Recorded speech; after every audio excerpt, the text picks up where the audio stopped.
Hello, how are you all. और मैं बता दूं, मैं भी बहुत अच्छा हूं। और नेक्स्ट लेक्चर स्टार्ट करते हैं हम।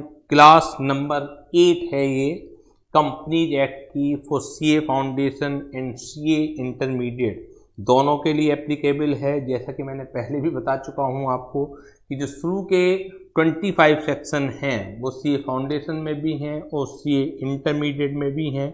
चैप्टर हमारा चल रहा है kinds of company. Kinds of company में अभी तक हम लोग प्राइवेट कंपनी की डेफिनेशन पढ़ चुके हैं, पब्लिक कंपनी की डेफिनेशन पढ़ चुके हैं, स्मॉल कंपनी के बारे में हम लोग डिस्कस कर चुके हैं, सेक्शन 8 कंपनी के बारे में हम लोग डिस्कस कर चुके हैं।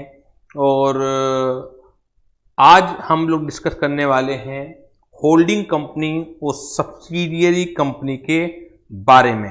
बहुत इम्पोर्टेंट डेफिनेशन है ये, जो holding company or subsidiary company की डेफिनेशन है। और उम्मीद करता हूं कि पुराना सारा जो कॉन्सेप्ट है आप लोगों ने रिवाइज कर लिया होगा। और प्लीज़ अगर अभी तक रिवाइज नहीं करा है तो नेक्स्ट क्लास में आने से पहले सब लोग रिवाइज कर लीजिएगा, क्योंकि जितना आप रिवाइज करेंगे आगे की चीज़ें उतनी अच्छी तरह से आपको लिंक करके समझ में आनी स्टार्ट होंगी हैं और ज़्यादा अच्छी तरह समझ में आएंगी।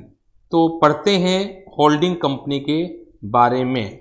होल्डिंग और सब्सिडियरी, मुझे बताइए कभी कुछ नाम सुना हुआ लग रहा है? होल्डिंग और सब्सिडियरी के बारे में कुछ जानते हैं आप लोग या नहीं जानते हैं? जल्दी से अपने जवाब भेजिए कि क्या आज से पहले भी होल्डिंग और सब्सिडियरी नाम की किसी चीज़ के बारे में आपने सुना है या नहीं सुना है। जल्दी जल्दी जवाब भेजिए अपने कि होल्डिंग और सब्सिडियरी के बारे में आपने कभी सुना है या नहीं सुना है। कोई अभी तक जवाब नहीं आ रहा है, जल्दी से जवाब भेजना स्टार्ट कीजिए। अनमोल बता रहे हैं कि नहीं सुना है। और लोग भी जवाब भेजिए कि सुना है या नहीं सुना है कभी भी होल्डिंग और सब्सिडियरी के बारे में। इतना टाइम क्यों लग रहा है जवाब आने में? जल्दी जल्दी जवाब भेजिए। चलिए मैं आपको बताना स्टार्ट करता हूँ। नहीं सुना है तो कोई बात नहीं है। होल्डिंग और सब्सिडियरी, देखिए जो डेफिनेशन गिवन है कंपनी एक्ट 2013 में, वो सब्सिडियरी कंपनी की डेफिनेशन गिवन है। उसी से हम होल्डिंग कंपनी की डेफिनेशन को ड्राइव करेंगे। होल्डिंग कंपनी एक ऐसी कंपनी है जिसकी दूसरी कंपनी सब्सिडियरी है। होल्डिंग कंपनी के बारे में तो इतनी सी बात लॉ मेकर्स ने बता रखी है, लेकिन जो डिटेल बता रखी है वो सब्सिडियरी कंपनी के बारे में बता रखी है। और जैसा कि मैंने पहले भी कहा था, आपको सेक्शन मेमोराइज करने की इतनी ज़रूरत नहीं है फाउंडेशन में, और इंटरमीडिएट में आप लोग सेक्शन याद कर लीजिएगा। कंपनीज एक्ट के एडवाइजेबल है क्योंकि इनडायरेक्टली इनका बेनिफिट होता है, लेकिन फाउंडेशन में इतनी कोई ज़रूरत नहीं है। तो होल्डिंग कंपनी की डेफिनेशन पहले पढ़ते हैं। होल्डिंग कंपनी के बारे में क्या लिखा है? Holding company in relation to one or more other company, यानी कि दो कंपनियां हैं, एक होल्डिंग होगी और दूसरी सब्सिडियरी होगी। तो क्या कह रहे हैं कि दूसरी एक या एक से ज़्यादा कंपनियों के संबंध में, अगर हम दो कंपनियों की बात कर रहे हैं तो एक का संबंध दूसरे से होगा, तभी उनमें कोई लिंक स्थापित होगा।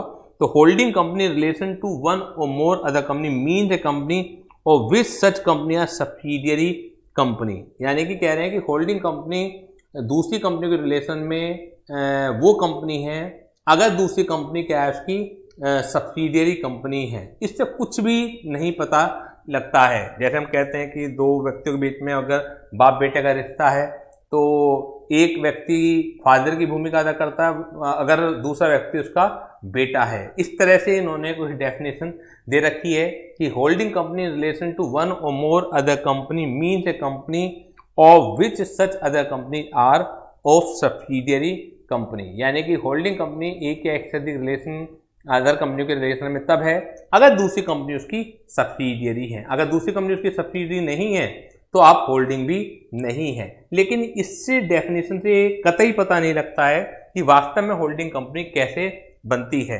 तो पता लगता है इसका हमें सब्सिडियरी कंपनी को पढ़ने के बाद।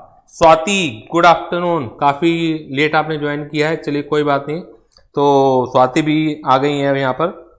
सब्सिडियरी कंपनी की जो डेफिनेशन है मेन उससे पता लगता है कि सब्सिडियरी कंपनी क्या है वो कैसे बनती है, तो ऑटोमेटिकली उससे भी पता लग जाएगा कि होल्डिंग कंपनी कैसे बनेगी। देखिए सब्सिडी कंपनी को बनाने का जो तरीका है, माना एक एक्स लिमिटेड है, अगर हम बात करें एक एक्स लिमिटेड है और एक है वाई लिमिटेड, दोनों की सेपरेट लीगल एंटिटी है। एक्स लिमिटेड एक अपने आप में सेपरेट कंपनी अलग है, वाई लिमिटेड सेपरेट कंपनी अलग है।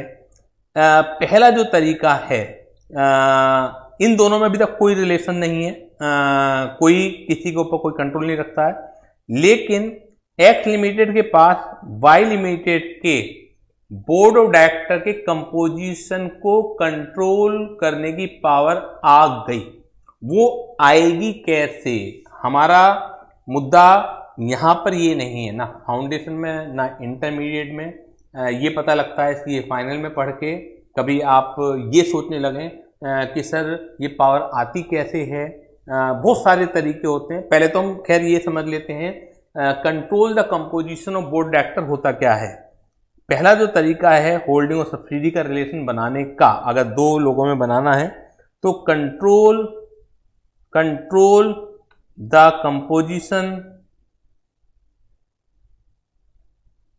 Composition of board of director. Composition का मतलब क्या होता है, कंपोजिशन का मतलब होता है मिक्स, यानी कि अगर एक कंपनी के पैनल में 5 डायरेक्टर्स हैं तो कैसे हम कहेंगे कि बोर्ड डायरेक्टर कंपोजिशन पर कंट्रोल हो गया। अगर उन 5 में से कोई से भी 3 एक्स लिमिटेड की हाँ या ना से अपॉइंट किए जाते हों या रिमूव किए जाते हों, तो ये कहा जा सकता है कि एक्स लिमिटेड का वाई लिमिटेड की बोर्ड ऑफ डायरेक्टर के कंपोजिशन पर नियंत्रण स्थापित हो गया है। अब आप ये क्वेश्चन मत पूछिएगा, अभी के लिए ये जरूरी नहीं है और ना ही हमारे सिलेबस का पार्ट है कि सर वो कंट्रोल कैसे अराइव होता है, वो अलग एक पूरा का पूरा टॉपिक है, अलग कॉन्सेप्ट है।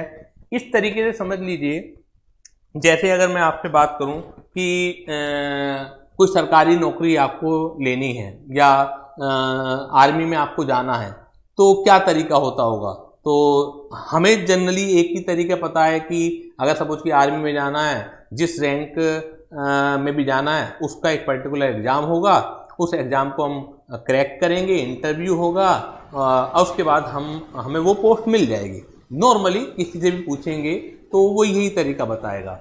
लेकिन आपको पता हो जैसे MS धोनी है, सचिन तेंदुलकर हैं, तो इन लोगों को सेना में अलग अलग जगह कोई ना कोई पद प्राप्त है। अभी आपने देखा होगा सुशील कुमार का केस चल रहा है, अभी जो ओलंपिक विजेता हैं, तो उस केस में जो लोग ओलंपिक मेडल लिए हुए होते हैं उन्हें भी सरकारी नौकरी में रेलवे भी अपना एक नौकरी दे देता है, कहीं पर पुलिस डिपार्टमेंट नौकरी दे देता है। तो तरीके एक से ज़्यादा होते हैं। वो एक अलग बात है कि हमें नॉर्मली एक ही तरीका पता रहता है कि अगर हमें कोई सरकारी नौकरी करनी है तो हमें एक पर्टिकुलर एग्जाम पास करना पड़ेगा, इंटरव्यू को क्रैक करना पड़ेगा, उसके बाद हमें वो सरकारी पद मिल जाएगा। लेकिन डायरेक्टली भी अपॉइंटमेंट होते हैं जो अलग अलग क्षेत्रों से जुड़े हुए लोग होते हैं, खासतौर से जो स्पोर्ट्स से जुड़े हुए लोग होते हैं और अपने एरिया में जो काफ़ी अच्छा नाम कमाते हैं, तो सरकार उन्हें एक तरह मोटिवेट करने के लिए कि बाकी लोग भी स्पोर्ट्स में आएँ और अपने फ्यूचर की चिंता ना करें, उन्हें सरकार भी क्या करती है कि डायरेक्टली अपॉइंटमेंट कोई ना कोई पद दे देती है। आप लोगों ने सबने सुना होगा, बताइए सुना है या नहीं सुना, जल्दी से बताइए, जल्दी से बताइए कि इस तरह के कुछ एग्जाम्पल आपने सुने हैं या नहीं सुने कि सचिन तेंदुलकर है, विराट कोहली है, MS धोनी है, वो लोग भी सरकारी नौकरी में हैं। कुछ बच्चे कह रहे हैं कि वॉइस क्लियर नहीं आ रही है, तो मुझे थोड़ा बताइए कि वॉइस आ रही है नहीं आ रही है, तो मैं चेक करता हूँ एक बार, जल्दी से बताइए। कुछ बच्चों के क्वेश्चन आ रहे थे। अच्छा अब ठीक है, ओके चलिए स्टार्ट, हम अपनी क्लास को चालू रखते हैं। तो एक तो तरीका ये हो गया कि एक्स लिमिटेड है, एक्स लिमिटेड होल्डिंग तब बन जाएगी अगर कोई भी कंपनी दूसरी कंपनी के बोर्ड ऑफ डायरेक्टर के कंपोजिशन को कंट्रोल कर रही है। कंट्रोल करने का, कंपोजिशन को कंट्रोल करने का मतलब क्या बता दिया मैंने कि अगर एक कंपनी के पास ये पावर है, किसी भी तरीके से वो पावर आई है कि वो दूसरी कंपनी के आधे से ज़्यादा, मोर देन 50% जो बोर्ड ऑफ डायरेक्टर हैं उन्हें अपॉइंट करने की या रिमूव करने की पावर अगर आपके पास है, अगर जैसे मेरे केस में एस लिमिटेड के पास है, तो S limited is a holding company,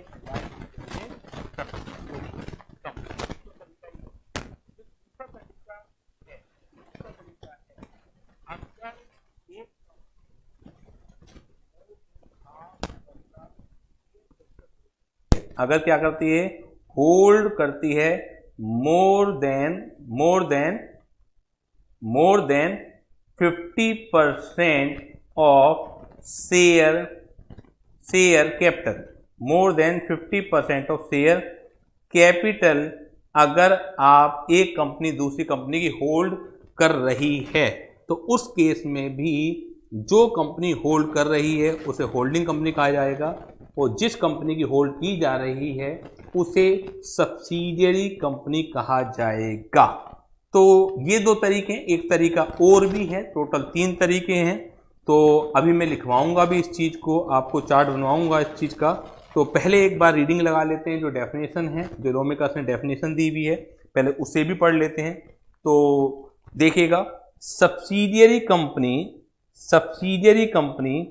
or subsidiary in relation to any other company, यानी कि चाहे होल्डिंग कंपनी है चाहे सब्सिडियरी कंपनी है, वो तभी है जब हम दूसरी कंपनी के किसी पर्टिकुलर कंपनी के रिलेशन में बात करेंगे। ऐसा नहीं है कि कोई सब्सिडियरी कंपनी है तो सारी दुनिया की कंपनियों की सब्सिडियरी होगी, या कोई होल्डिंग कंपनी है तो जितनी भी इंडिया में या पूरी वर्ल्ड में कंपनियां हैं वो सबकी होल्डिंग कंपनी होगी, ऐसा नहीं है। किसी न किसी के रिलेशन की बात होगी। तो subsidiary company or subsidiary in relation to the company that is to say holding company, यानी कि जिसे हम होल्डिंग कंपनी कहेंगे, means a company in which the holding company, एक सब्सिडियरी कंपनी वो कंपनी है जिसमें holding company control the composition of board of director, यानी कि बोर्ड ऑफ डायरेक्टर के कंपोजिशन पर अगर आप नियंत्रण रखते हैं और एक्सरसाइजेज वो control more than half of the total share capital either at its own or together with one or more of its subsidiary company। या तो आप कंट्रोल करते हैं बोर्ड ऑफ डायरेक्टर के कंपोजिशन पर, एक तो तरीका ये, दूसरा तरीका ये एक्सरसाइजेज और control more then one half of the total share capital.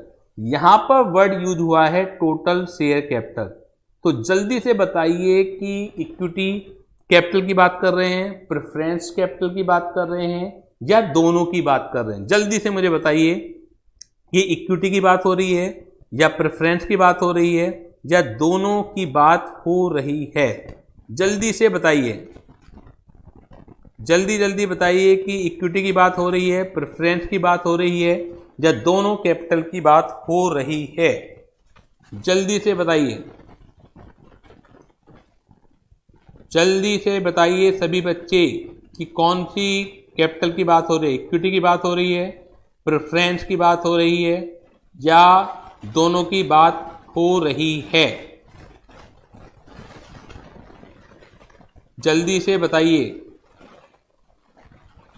देखिए, कुछ बच्चों का प्रॉब्लम आ रही है शायद लाइव क्लासेस में कि वीडियो नहीं आ रही है, कुछ की वॉइस क्रैक हो रही है। मैं भी देखता हूँ अपने एंड से, और अगर ये दूर नहीं होती है तो कोई चिंता करने की ज़रूरत नहीं है।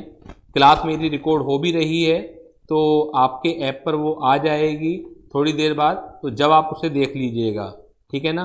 तो अगर कोई दिक्कत है, मैं अपने एंड से वैसे कोशिश करता हूँ कि निपटा दूँ इस प्रॉब्लम को, अगर कुछ बच्चों को दिक्कत आ रही है तो जल्दी से मुझे बताइए, जल्दी से मुझे बताइए कि इक्विटी कैपिटल की बात हो रही है, प्रेफरेंस की बात हो रही है, किसकी बात हो रही है?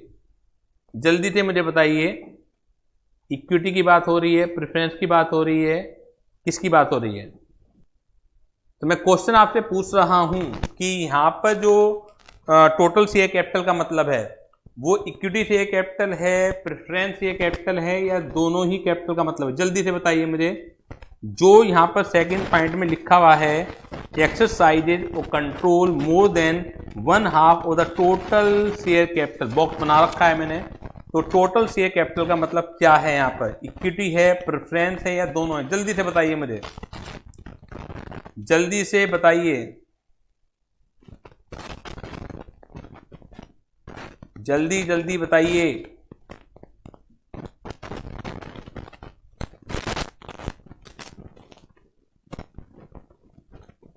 जल्दी जल्दी बताइए।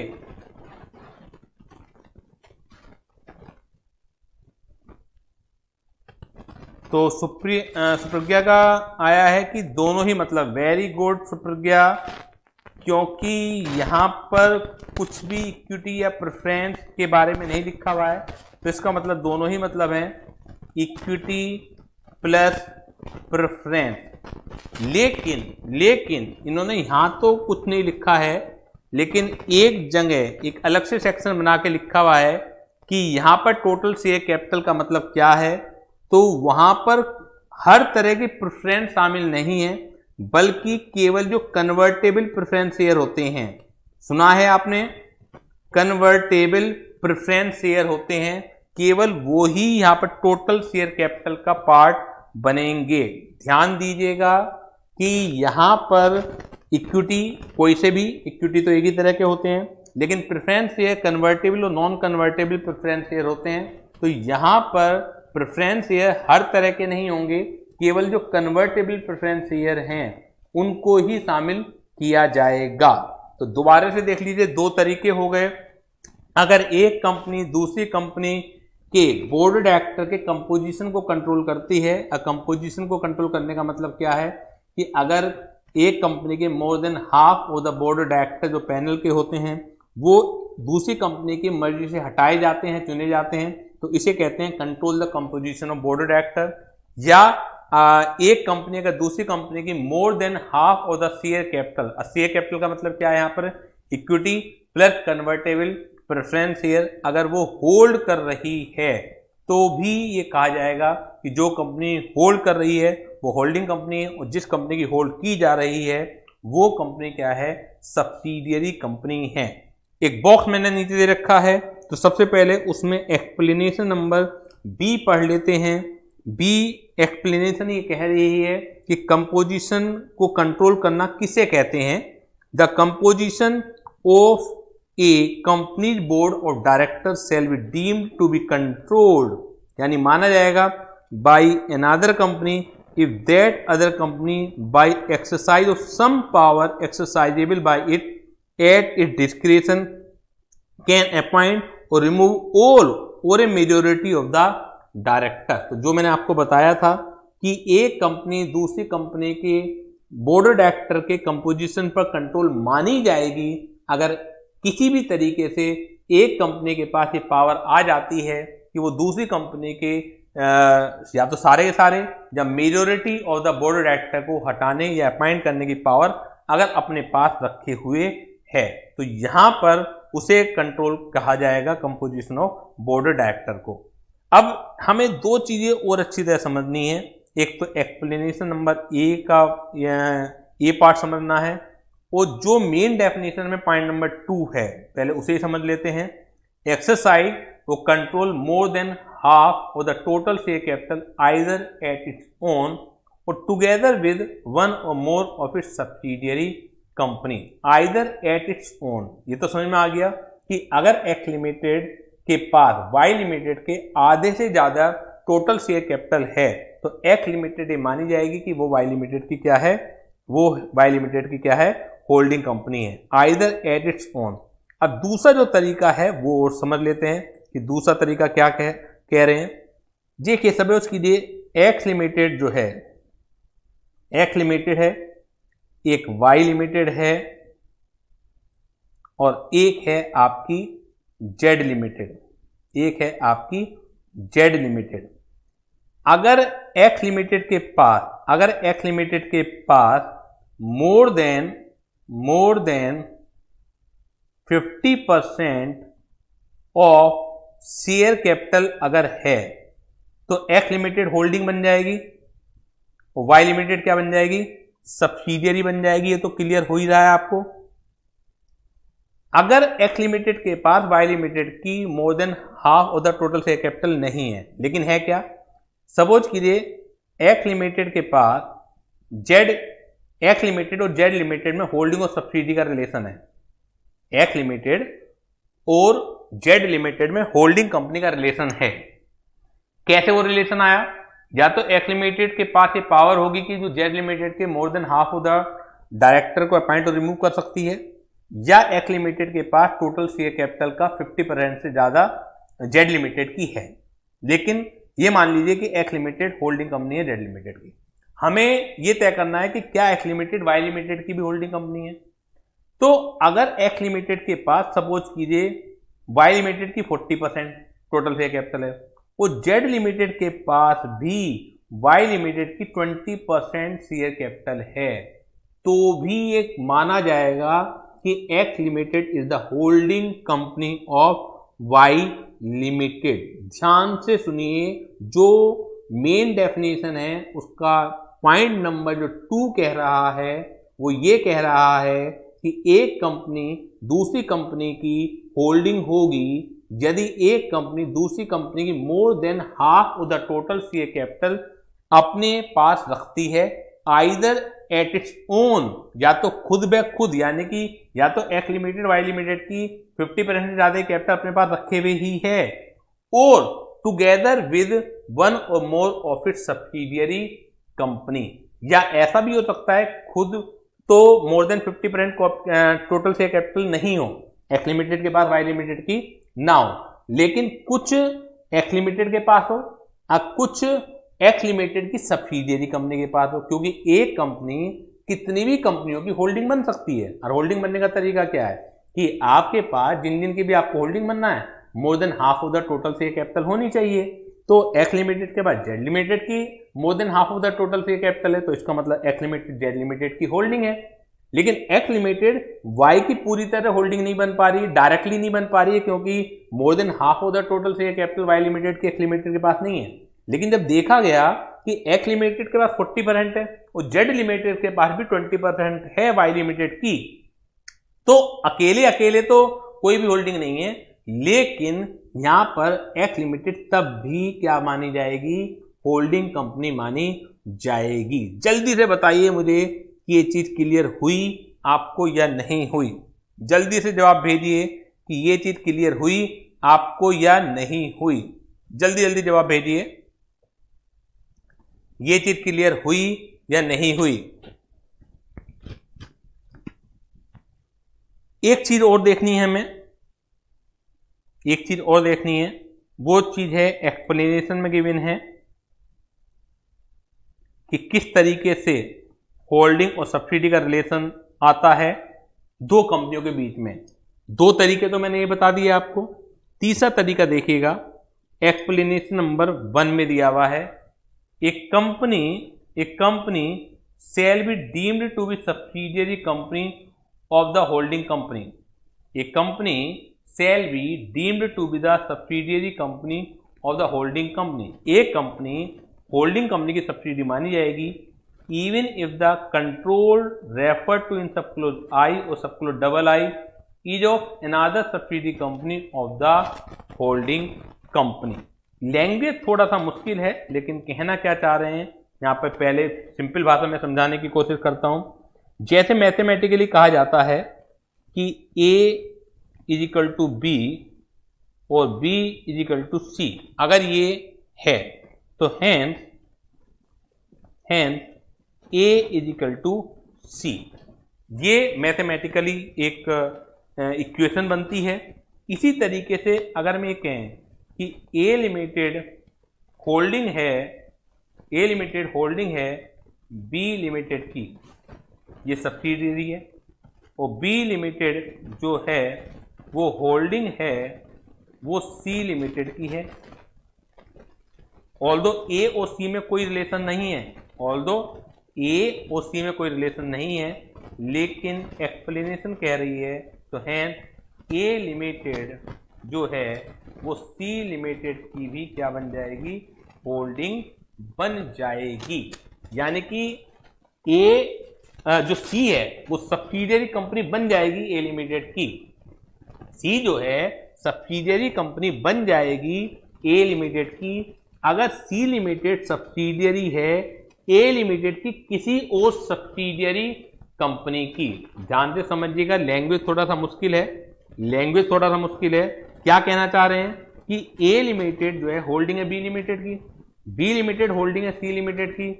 तो इस तरीके से जो मैथमेटिकली हम फॉर्मूला लगाते हैं, इक्वेशन लगाते हैं कि ए लिमिटेड होल्डिंग बन जाएगी सी लिमिटेड की। इसी चीज को इन्होंने कहने का जो तरीका है वो ये चुना है। एक company shall be deem to be subsidiary company यानी कि सी लिमिटेड। हमें मेरा जो एग्जाम्पल है उसमें सी लिमिटेड को ए लिमिटेड की क्या बनाना है, सब्सिडियरी कंपनी बनाना है। एक company shall be deem to be subsidiary company यानी C limited shall be deemed to be subsidiary company of the A limited even if the controlled referred to in subclause I or subclause double I। यानी कि जो ऊपर I और double I में जो control है जिसकी वजह से होल्डिंग सब्सिडी बनती है is of another subsidy company of the holding company. बावजूद इसके कि जो सी लिमिटेड सब्सिडी कंपनी है ए लिमिटेड की, तो सी लिमिटेड पे डायरेक्टली कंट्रोल ए लिमिटेड का नहीं है, सी लिमिटेड पे ये कंट्रोल ए लिमिटेड की किसी दूसरी सब्सिडी कंपनी का है, तो भी सी लिमिटेड ए लिमिटेड की क्या बन जाएगी, आपकी सब्सिडियरी कंपनी बन जाएगी। तो ये तीन तरीके हैं, इन तीन तरीकों में से कोई से भी एक तरीके से होल्डिंग और सब्सिडी कंपनी का रिलेशनशिप क्या हो जाता है, एस्टेब्लिश्ड हो जाता है। जल्दी से बताइए इसमें कोई प्रॉब्लम हो तो जल्दी जल्दी अपने जवाब भेजिए कि यहां तक कोई आपको अगर प्रॉब्लम हो तो। और फटाफट एक मैं चार्ट बनवा रहा हूं, वो चार्ट भी बनाइएगा आप होल्डिंग सब्सिडी के लिए, जल्दी से बनाइएगा। स्क्रीन साइज मैं बड़ा कर देता हूं जिससे आपको कॉपी करने में दिक्कत ना आए, जल्दी से बनाइएगा। होल्डिंग सब्सिडी कंपनी के ऊपर बनवा रहा हूं मैं, होल्डिंग सब्सिडी कंपनी के ऊपर।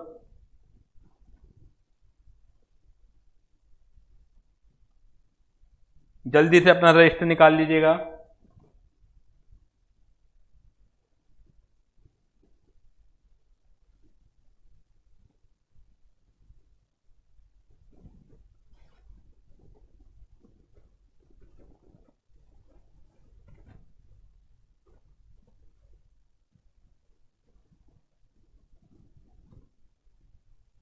जल्दी जल्दी कॉपी कीजिएगा, साथ के साथ कॉपी कर लीजिएगा।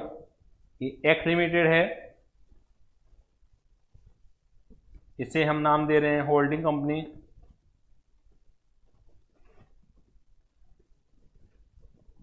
इसे हम नाम दे रहे हैं होल्डिंग कंपनी। ये कैसे बनेगी, वाई लिमिटेड की होल्डिंग कंपनी, और एक वाई लिमिटेड है जिसे हम नाम दे रहे हैं सब्सिडियरी कंपनी।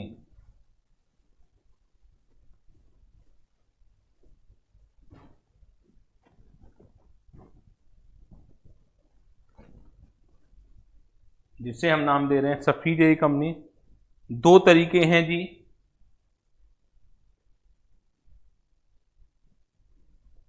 दो तरीके हैं।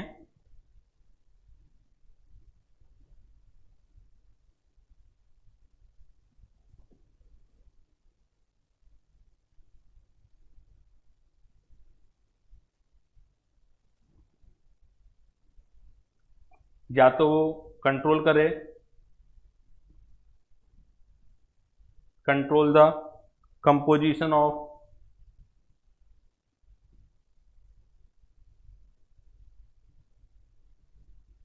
बोर्ड ऑफ डायरेक्टर,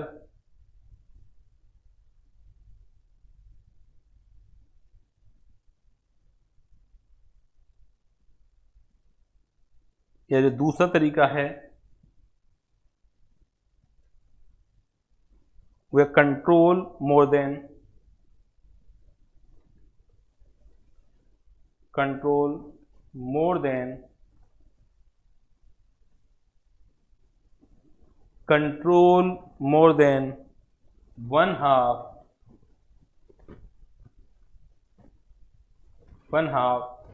ऑफ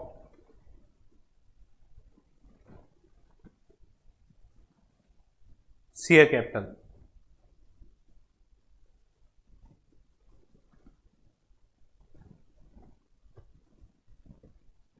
लिखवा इसलिए जाऊँ थोड़ा सा आपको रिवीजन हो जाए, बाकी तो सारी चीज क्लियर थी ही। दो तरीके ये हैं, अब एक तरीका और आता है, एक तरीका और आता है। ए लिमिटेड जो है, एक बी लिमिटेड है, और ये क्या है बी लिमिटेड, ये है सब्सिडियरी ऑफ ए लिमिटेड। जो बी लिमिटेड है वो है सब्सिडियरी ऑफ ए लिमिटेड। इसके नीचे एक सी लिमिटेड है, इसके नीचे एक सी लिमिटेड है, और ये सी लिमिटेड क्या है,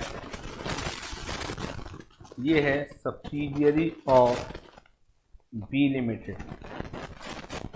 ये सब्सिडियरी ऑफ बी लिमिटेड। तो ऑटोमेटिकली जो ए लिमिटेड है वो बन जाएगी holding company of C limited. तो C limited is also treated as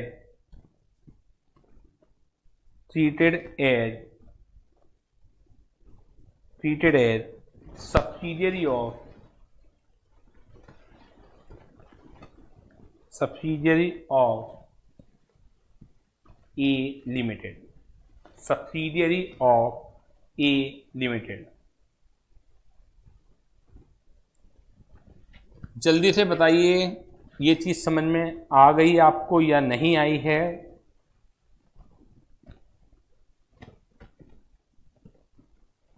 जल्दी से बताइए कि ये चीज समझ में आ गई है या नहीं आई है। जैसा कि मुझे मैसेज आ रहे हैं तो आज लाइव रिकॉर्डिंग में थोड़ा सा प्रॉब्लम आ रही है, बच्चे महसूस कर रहे हैं। तो कोई प्रॉब्लम नहीं है, मतलब दिक्कत आ रही है तो आपको ऐप पर मैं ज़रूर ये क्लास डाल दूंगा और आप इस क्लास को 2-3 बार देखिएगा। वैसे तो मुझे आगे भी काफ़ी कुछ कराना था, लेकिन क्योंकि बार बार प्रॉब्लम आ रही है लाइव क्लासेस में, तो आज के टॉपिक को मैं यहीं तक सीमित रखूँगा, एक ही टॉपिक रखूँगा जिससे ज़्यादा नुकसान ना हो बच्चों का। और फिर नेक्स्ट क्लास हम लोग कल अपने कंटिन्यू रखेंगे और उसमें आगे के टॉपिक को डिस्कस करेंगे। और ये क्लास अभी आपको थोड़ी देर में ही ऐप पर मिल जाएगी, अगले आधा घंटे के अंदर आपको ऐप पर मिल जाएगी, तो प्लीज़ आप उसे देख लीजिएगा। तो ज़्यादातर बच्चों को दिक्कत आ रही है तो कुछ ना कुछ प्रॉब्लम है, इसका मतलब है। तो लेकिन चिंता करने की ज़रूरत नहीं है, क्योंकि मेरे एंड से भी क्लास रिकॉर्ड हो रही है, तो आपको ऐप पर थोड़ी ही देर में विदिन हाफ एन आवर ये क्लास मिल जाएगी। तो आज की क्लास में केवल हमने होल्डिंग और सब्सिडी को ही समझा है, और कराना तो मुझे काफ़ी कुछ था लेकिन दिक्कत आ रही है, तो इस वजह से मैं आज की क्लास को यहीं तक सीमित रखता हूँ। तो थैंक यू वेरी मच।